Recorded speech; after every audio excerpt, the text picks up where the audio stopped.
Word in 5.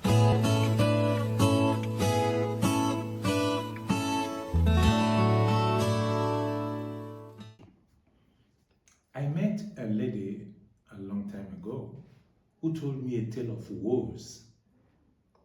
Things were not happening right. Things were not happening like she wanted it to be.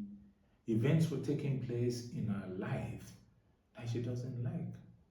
And she told me what she's done. She paid her tithe because somebody asked her to pay tithe.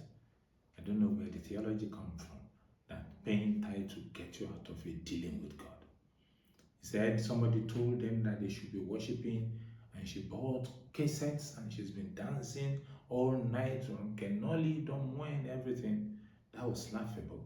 I said dancing will get God to do what God does not want to do. Now she came because she heard that I can do deliverance for her. But as I bent my head to ask the Lord, I felt she didn't need deliverance. It was not Satan dealing with her. She was wrestling with God. So I told her, young woman, you may be wrestling with God. You may be wrestling with God. It's not so hard for Satan to be broken.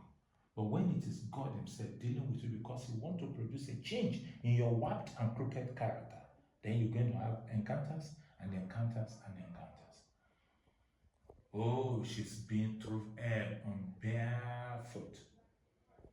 She's hot. She's been hot from her left to toe by events. She got a lot of wealth by worldly means. And the kind of God she wants to serve is a God that will sustain her on that level in spite of the source of the wealth. So now you got to take things easy. You got to take things, you got to surrender to the Lord. You got to stop to do those things that paid you initially. But now that you are close to God and you claim to be his child, they won't pay you anymore. You're going to go to the market, sell, and make no profit simply because God is saying he doesn't want you in that market. I told her, she didn't listen. She continued until she was quite broken. I really don't know where she's at now, but from what I heard, the Lord did what the Lord does with people who knows how to wrestle. He touched her. He touched her thigh, and she started to limp. Listen to me, my friend. This issue of Jabok is a big issue.